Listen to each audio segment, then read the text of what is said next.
And welcome back to the Marvel Movie Minute, a daily podcast in which we dig in deep to analyze the films of the Marvel Cinematic Universe 1 minute at a time. I'm Andy Nelson from thenextreel.com, and we are way at the beginning of the MCU, looking at Jon Favreau's 2008 film Iron Man, back where it all began. And closing out the week with me, I've got Kyle Olson again, back from Legible Scrawl. Hey again. Hey, glad to be here. And I don't want to go. Come on. You don't need Pete. You've got me. Don't make me leave. Well, this will be a great rivalry that we're starting here, I think. Well, I mean, the rivalry really started when he said how much he liked Cowboys versus Aliens. Oh, yes. That is a line in the sand. At some point I'm gonna have to watch that. I think what it came down to is you could not have us on the show together. This is why you had to keep us separated. Oh, you should hear us battle on our other show where we talked about 2001, and he revealed how much he hated that movie. Interesting. I'll see now. I like him more. Oh no! Oh dear! This is not going in my favor. This is why I waited to tell you until our last episode together. This is until minute 65. This is why you're firing me after this episode. After this minute, you're out of there. One more minute, and you're out. Well, we are, of course, talking about Iron Man in minute 65 on today's show. The minute starts with Tony trying to break the ice, and it ends with Tony walking toward a mysterious package. I'm sorry. That was such a great line. I couldn't have it, though. It's so good. Yeah, I try my best with my cleverness. Yeah, we start out in peril. This is a great minute, and just watching him plummet, it works so well at this, especially the first shot of this minute, which is a continuation of the last shot. Mm-hmm. But as this little tiny metal body with no power anymore and just falling toward the city, he gets lost in the darkness so quickly. It's frightening. Yeah, it really is. I mean, like it, and there's no score. It's just the wind whistling as he's plummeting down there, and like there's no other heroes. Like at this point, nobody's gonna fly up and save him. There is no War Machine. There's nobody else. There's no Vision. Nobody's gonna come up and grab him. Like he is entirely on his own. He could crash into the water and never be found. So scary. Yeah. I don't like that idea. I don't mind heights. Like heights I'm okay with heights, mm-hmm. but the idea of actually dying from a fall, I don't like. Yeah, so it's like it's not the fall that kills you. Yeah. Yeah, right. And I guess technically he's not going to land in the water, because as we get that POV as he's plummeting, he's like right over the city. So he's going to leave a giant hole in the ground. As we're going to find out later, he is very heavy. Yeah, it's true. It's a very heavy suit. Right. We're going to find that out in like 45 seconds. Yeah, it doesn't take much for him to leave a hole. That's right. Yeah. So then, as he's going through, and I guess, and maybe the fall is because of the heat is building up. It thaws the systems, and Jarvis is able to reboot. Well, and I think I guess there's something, he's got that manual release on his hip, which he kind of I was going to ask you grabs about that. And it's a funky little thing. He I was looking at it, and it looks like I couldn't figure out if he pops something off of it or if he's just like scraping ice off of it, but it looks like it's like this smooth little piece on his hip, mm-hmm. and then I think he's just clearing ice off of it, but then it flips open. Or like it's like almost a disc, and mm-hmm. it's very similar actually to the discs that we see him. There's a deleted scene earlier when he starts machining his parts, and we see this machine actually making little metal discs. And there's a point where he's actually fiddling around on his computer, and you can see a pile of these discs on the computer next to him, or on the table next to him. And but it's not really much of a point made of them. They're just sitting there. But it almost looks like it could be like a little disc sort of thing, but it looks like it's like a ring. It's like the edge of the disc, and he grabs it and twists it. And I guess that's enough to manually release the various flaps on his body, and they open up. And I don't know if it's just the air rushing through that helps or something, but somehow it does give him what he needs to power back up and get rid of the ice. Yeah, I called it the magical Ice-Breaky lever. but I'm sure there's probably a better term for it. But yeah, I wondered about that too. Like he twists something. I don't think there could be a better term for it. Put it in the HUD. Yeah, it seems like the flaps. Yeah, and we'll see them later on in the movie too. The different flaps too. That somehow it's a manual release of the flaps because eventually we'll see that he has sort of like an air brake system, and that kind of what does. In this case, it's not going to help at all because gravity. But it still seems to break the ice. Literally. Yep. And then that seems to maybe open to the air, and maybe that's sort of what helps with the reboot process. Yeah, maybe. I would love it to have been air brakes like in the old Looney Tunes cartoons where he pulls it and air brakes as he just stops inches from hitting the ground. Oh, the lunacy! Yes. No, it's a really cool moment, but it's one of those it's one of those moments that I think just works well because this, when you're seeing your superhero doing their testing and trying to figure it out, they need to have that moment where all of a sudden things aren't working quite as well as they thought, and Peter Parker's web isn't working and he's plummeting toward the ground. Oh, only at the last minute to actually make it work, and he swings away. Yeah. And that's, I think, what largely makes this work so nicely. And it's fun to see as he's falling, you get that POV again as his eyes turn on. Yeah. Yeah, the eyes turn on, and then you just see all the different parts of his HUD kind of come across the screen. You got the system analysis, the radar, the targeting, all that stuff come through, and away he goes. See, people give too much credit for how good of a hardware designer he is, but you really have to give Tony props for being a great software designer, because as someone who works with computers, I can tell you the boot up time of the Iron Man armor is amazing. I thought Chromebooks were fast, but this is within seconds. A full AI is back up from complete power off to running the system. I mean, come on. And just in the nick of time. Yeah, exactly. Just in the nick of time. Yeah, we see another great scrape as his belly scrapes against the pavement as he manages to pull out of the dive. I think that he's lucky he was pointing the right direction, because if he ignited and in his fall, because we saw him falling. I mean, he's rolling and tumbling through the air. If he was pointing the wrong way, I mean, he would have just shot straight down into the ground. So as it is, he barely makes it by without damaging anything. Although he does have this fantastic moment where a driver has to swerve. This is some random unknown extra who has to pull away and avoid this oncoming man flying at him through the air, which is fantastic. So in that shot, right as he's hitting the pavement and pulling up, did you see the billboard in the background? Oh, yes. Yeah. Okay. Do you ever know about that? Now, is that? And did you do research on this, or is it just? I'm trying to. I did. Oh, yes. okay. I was like, then inform me, because I'm very interested to know if the golden dragon is a real thing or if it's another Easter egg. I don't know if you're talking about, it's about second 17 of this minute. It's right in that shot after he scrapes and the driver swerves away and you see Iron Man come flying right toward him. You do see this billboard in the back that it's very difficult to read, and you really have to pause it and find just the right frame to look at it. But it does look like it says gold. I think it's like Golden Dragon Friend or something. Yeah, Golden like Dragon. That. I can't make out the last word, but it was Golden Dragon something.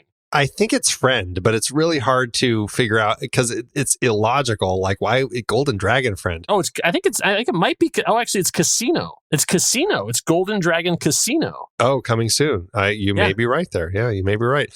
This is Fang Foom. Oh, nice. Yeah.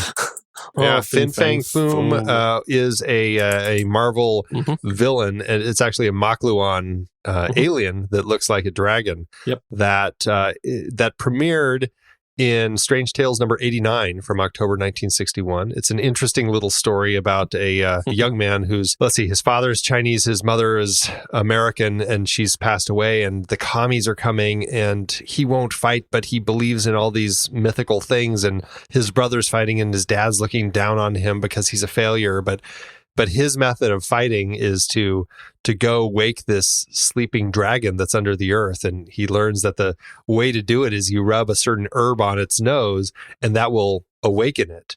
And he does that, and then he basically pisses him off by saying, but I have the power to put you back to sleep with this other herb. And so then Fang Foom chases him around, and this guy like basically runs through the other army and destroys the communist army, and then he tricks Fang Foom and rubs the herbs back on his nose and makes him go back to sleep under the ground. A very strange little initial introduction. But then, of course, there's a lot more. Fang Foom ends up, actually, the Collector has him imprisoned for a while. He ends up fighting the Hulk.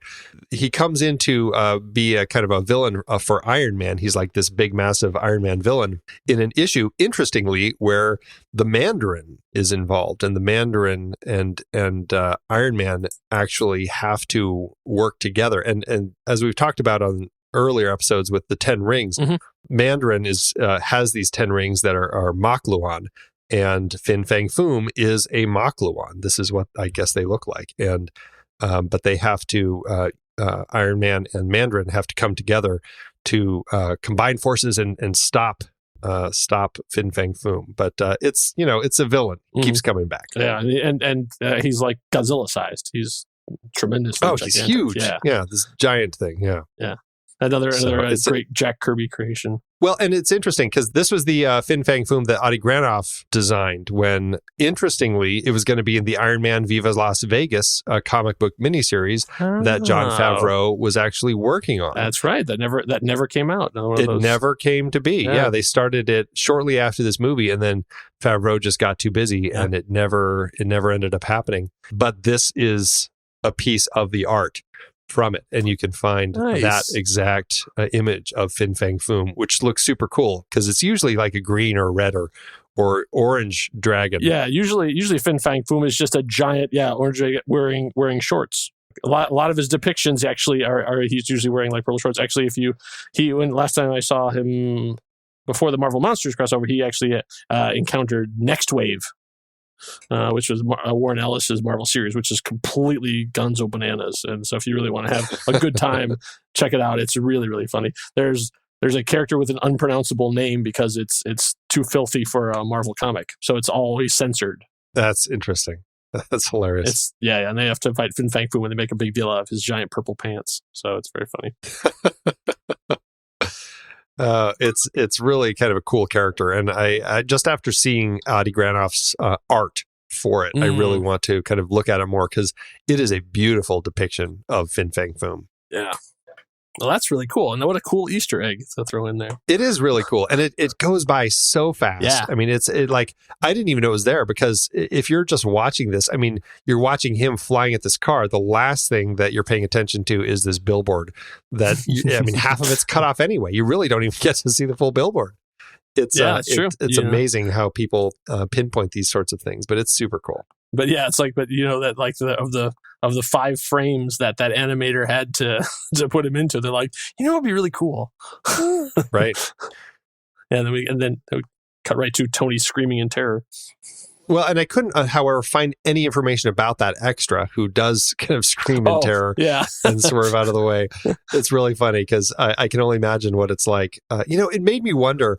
I wonder if Tony is like Bruce Wayne, where if he, as his alter ego, if he ends up causing accidents, does he later come in and as the rich billionaire in town say, you know what, this was an awful tragedy, let me pay for all the damage? Like, I wonder if he actually does that, or if he even thinks about the fact that, he probably just caused these accidents on Wilshire Boulevard that night.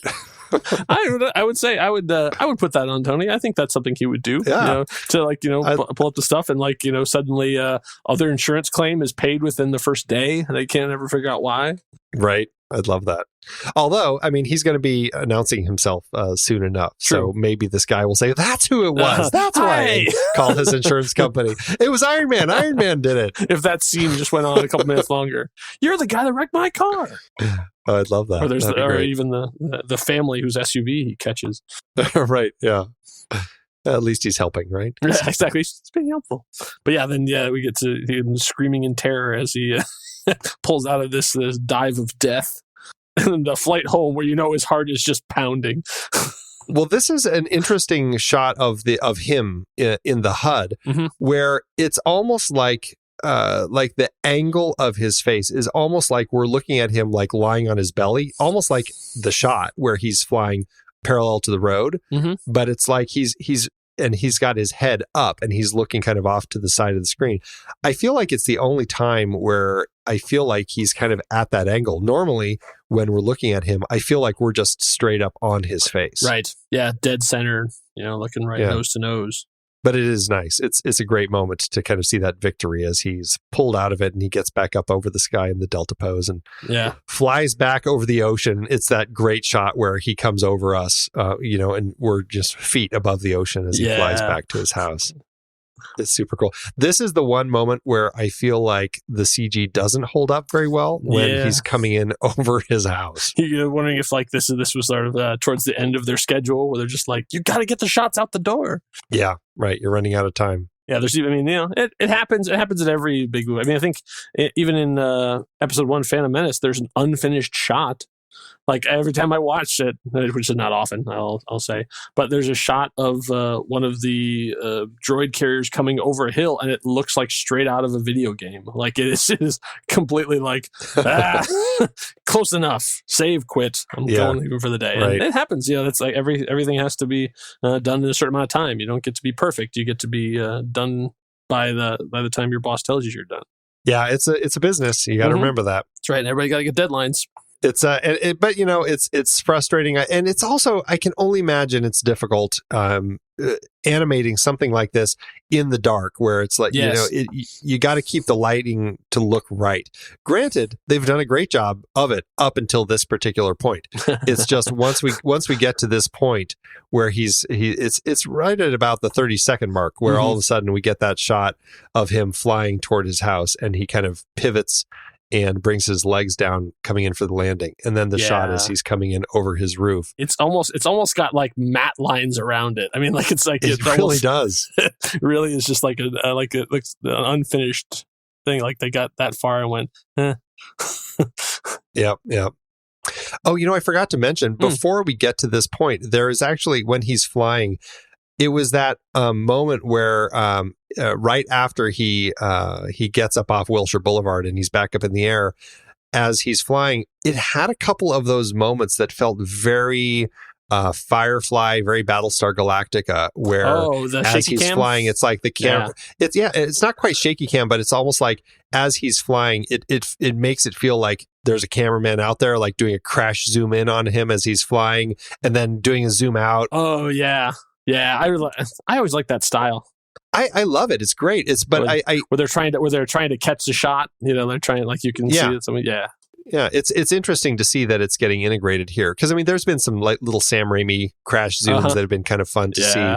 I didn't even mention that in the earlier minute when we were talking about him drilling the part on his arm. It's totally like another Sam Raimi crash zoom. Yep, I love that. That's like that. One of my favorites is that in when I was in film class, whatever, they asked us to show scenes and and sort of break them down for our classmates. And the one I chose was from Army of Darkness, where Ash is building his metal hand, because every single one of them are just the same zoom over and over again. He just uses Sam Raimi just uses like wide, close.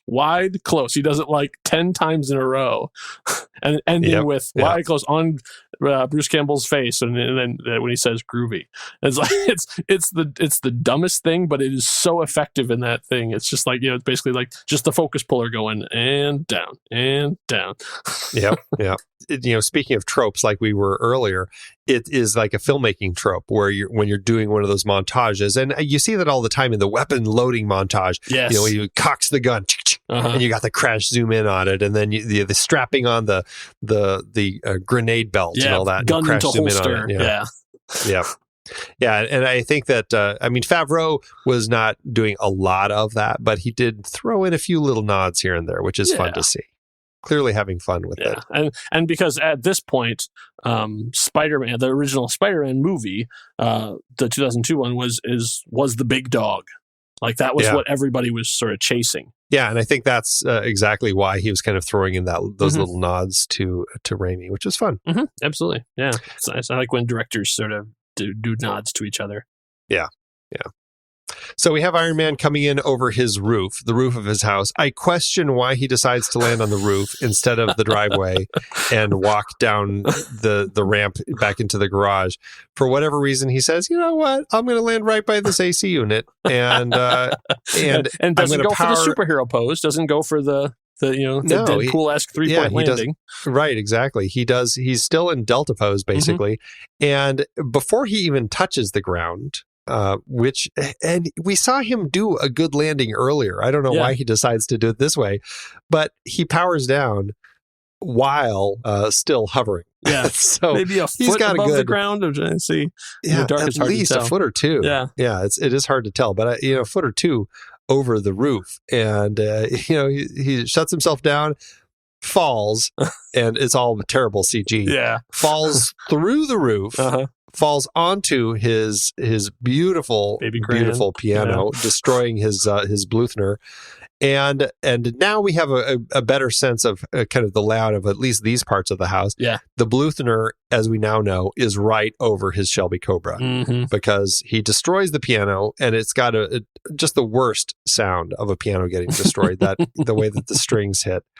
And then, of course, the Cobra getting crushed and all the car alarms going off. And we get the final payoff of Dummy with the fire extinguisher as he just blasts him. And it's so perfect. You get that. My favorite moment really is that last moment of him as he's lying there in the fire extinguishing smoke. And you just see his head kind of roll back like, ugh. I don't know if that was him or the stunt man, but it was like just a perfect physical thing of like, yeah. You don't need any dialogue. I think that whole sequence is great because it's once again it's the punchline to a joke you didn't know that they were telling. You thought that it was over with he was like but no, this is the real punchline. Yeah, that's such a great gag. It really is. It really is, and it's just the whole thing plays so nicely, and it finishes with that last punch, and it just gives you that nice moment to laugh and a breather as we then cut to the start of our next scene, which we only get a tiny piece of, but obviously, we just get Tony with ice on his head, slowly walking towards us, and that's sort of where the and he's out of focus, and it's an interesting. I laughed to myself when I was looking at this shot because Gwyneth Paltrow, of all people, is the one who delivers to him this mystery box, and all I could think of was Seven as I see this shot with it in focus, and he's what's in the box? What's in the box, Pepper? It's so funny. But it's a nice little moment. He clearly has had fun, but it's like having too much alcohol. He's got the ice bag on his head. He's kicking things out of the way, but clearly his attention is on this mystery box. And that's it. We're not going to get to find out. You're going to have to wait till someone else talks about it with me. Come on, what's in the box? Yeah, I don't know. It is. I mean, obviously, the final seconds are obviously setting up for the future. That'll be the next guy's problem. Yeah, after we know this, I'm out of here. But it's such a great ending because like over these 5 minutes that I've been with you, we've seen like the initial him testing things out. We've had the first reveal of the armor. We've had the thrill of flight. We've had the Icarus moment. We've had the terror as we're falling, and then the elation of and then a gag, like the falling through the roof. You think that's the funny thing, and then the final cherry on top of Dummy spraying him with the fire extinguisher. It's like, what a roller coaster it is, or just over these 5 minutes. It's everything that's great about Iron Man just in that microcosm. It works so perfectly. It's a beautifully constructed 5-minute kind of trial run of the Mark II suit. It just works so nicely. There's one thing I forgot to mention. In the script, it's actually scripted where as he's ascending, it actually has a nice line. It says, a steel Icarus reaching for the heavens. Oh, look at that. It's great. But it's interesting because it says close on Tony's mask, ice crystals forming. But interestingly, that doesn't become the problem because Jarvis then kicks in and says, power 15%. Recommend you descend and recharge, sir. But Tony isn't listening. Jarvis, acknowledge, Mr. Stark. Tony, intoxicated as the moon beckons, impossibly bright. Tony's display as all indicators begin flashing red. Jarvis, power at 5%. Threshold breached. A pop, then everything goes dark. Tony is yanked from his reverie. His display flashes, system shutdown. Tony, Jarvis? And then he basically falls, but it's a battery thing. And he has to go through this reboot. There's another pop and a surge. Everything kind of comes back up, and Jarvis has temporary power restored. And then Tony says, Jarvis, I think we need to chat about Directive 4. There's calling back to the thing. Nice. Yeah. Oh, that's interesting because that's him it's him redlining it essentially. Yeah, right. It's very well, and actually Jarvis does say then, may I remind you, the suit feeds off the same power source as your life support. Right. A zero drain of RT will likely kill you. Yeah. And then Tony just says, you're a downer, Jarvis, but I appreciate the heads up. which is really funny. It's interesting that that is actually brought up because it's not something that we've had as a reminder for quite a while that this power source that is powering Tony, that does need apparently to kind of get rejuiced at some point, could kill him if it does completely drain. Yeah, and that's going to be a very important thing in about 30 episodes from now. Yeah, absolutely. Well, as we like to do as we draw to the end of our week with people is, the MCU is a very long list of films, but it's always fun to kind of try getting people to rank them, or at least as many as they can.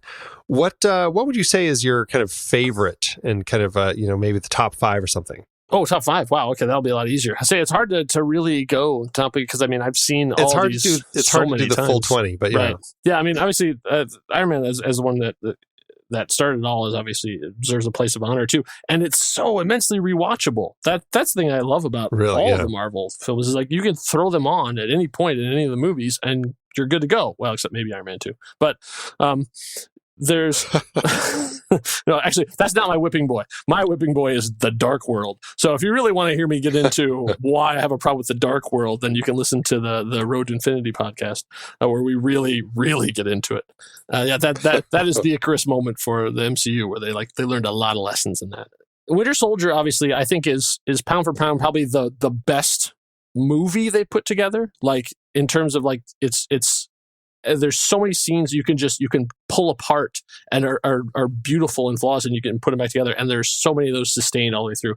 But it is also kind of a downer. So I would say it depends on what mood I'm in. I want to go to. Like Guardians has this great pop and zing to it, but the one that makes me feel the best, at least at the moment, is Spider-Man: Homecoming. Wow, okay.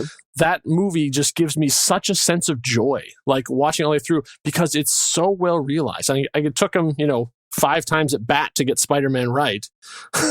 I love all the Spider-Man movies, but they all have their issues. But like Spider-Man: Homecoming so understands Peter and also how Peter would fit into a modern world without trying to modernize everything and try to be like, oh, Peter's on Twitter. Like they don't do any of that kind of stuff. Like they have such a good job of making him likable, but also without being tortured, and also the fact that he's a kid and not like a 27-year-old guy pretending to be a teenager. Like it just hits all the right notes, and it took obviously 5 times at bat for them to get the Spider-Man right, and then also a dozen Marvel movies to sort of get that. And I think that is sort of the crescendo.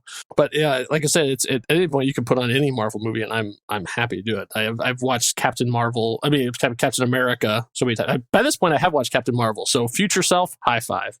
I've seen Captain America: The First Avenger so many times because I just love Steve Rogers, like the Steve Rogers character all the way through. I don't have as much love for Civil War as other people do. I love all the parts in it, but it seems much more of an assemblage of things that are happening as opposed to all that. That being said, I think Zemo is one of my favorite bad guys. But then I would say rounding out, I got 5, would have to be Black Panther. Black Panther is just pound for pound, just an amazing movie because they did something right that Marvel chronologically had been doing wrong, which is they were pairing the wrong villains with the heroes for the story they were telling. They like here with Iron Man, Ironmonger, that's great. Like the two of them, like especially the father mentor thing, like that is a great pairing. They lost that somewhere along the way, and they were having some mismatches along the way. But then when you come back around to it, Killmonger and Black Panther are just perfect as nemesises to each other, because Killmonger is right so much of what he's saying. He just goes a little too far, and it's like, and that's why we need to kill everyone. It's like, hold on, like you had me right until that point.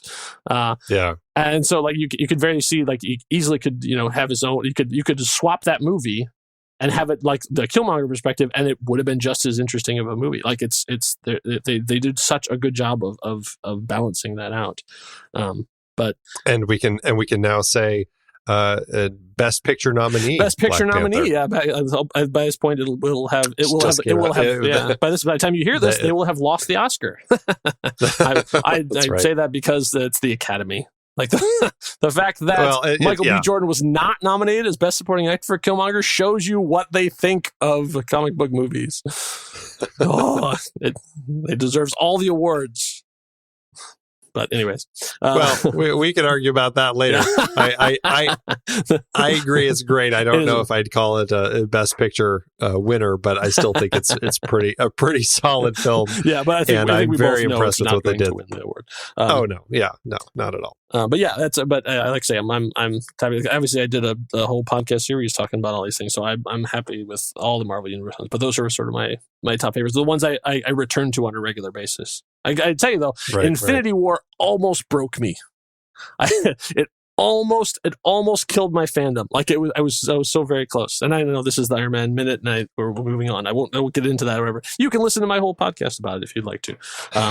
But yeah, it very close. But then but Ant-Man and the Wasp sort of brought me back, which is another amazing movie. I love that movie. Yeah, it was a good follow up. They did a great follow up to Infinity War.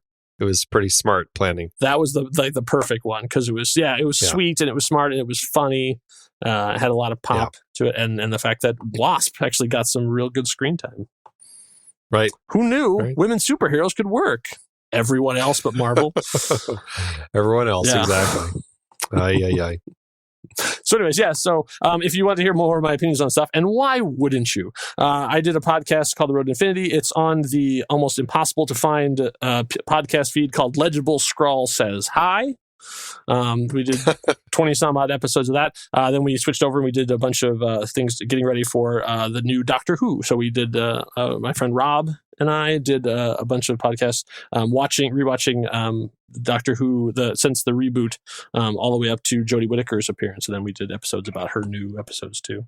And then we'll be getting ready to do some new stuff in the future. But you can go back and listen to those if you aren't tired enough of hearing me over these last 5 episodes. This is a popular subject, that Doctor Who. Our last set of guests also have a show about Doctor Who. Yeah, one of my when we were talking about when we finished Doctor Who, what are we going to do? His first suggestion was Star Trek, and I was like, yeah, there's no Star Trek podcasts out there. There's some things that are very, very fallow. That's like us with Marvel. Mm-hmm. One of just a few. You got a hook though. We got the minute hook. Yeah, exactly. Oh my, yeah, it's a crazy one. Yeah, but it's fun. I gotta say, I as the way we record this, like we're obviously, you've only just started airing by the time we're recording this. So by the time that they'll hear me, they've already got 50 some episodes behind them. So like I can't wreck your show even with my yammering. But I am a fan of this show, and I think what you're doing is great. Thank you. And I'm happy you had me on. I hope I didn't turn anyone away. Like, that guy. Don't worry. Next episode, somebody else will be on. Well, it was a thrill having you on. I'm glad we got a chance to talk about Iron Man, a whole week of it, and a lot of great conversation about Mark II in flight. It was really kind of a fantastic bit of Iron Man coming to life. So I had a blast. So thank you for having me on. I'm thrilled. I'm envious of the next people who are going to be on. Well, we'll have to make sure we get you back on the next one. It'll be interesting to Pete dig and into. We'll have our reckoning. Well, yeah, it'll be interesting to see what you have to say about Incredible Hulk. Should be fun. Oh, I've got opinions. Well, everybody, that is it for today's show. Thank you so much for tuning in. Make sure you subscribe to the show for free over at marvelmovieminute.com. Join us over in our Discord chat room and follow us on Facebook, Twitter, and Instagram at The Next Reel. And if you like what we do and you want to support us and get some cool stuff, become a patron over at patreon.com/thenextreel. Until next time, true believers.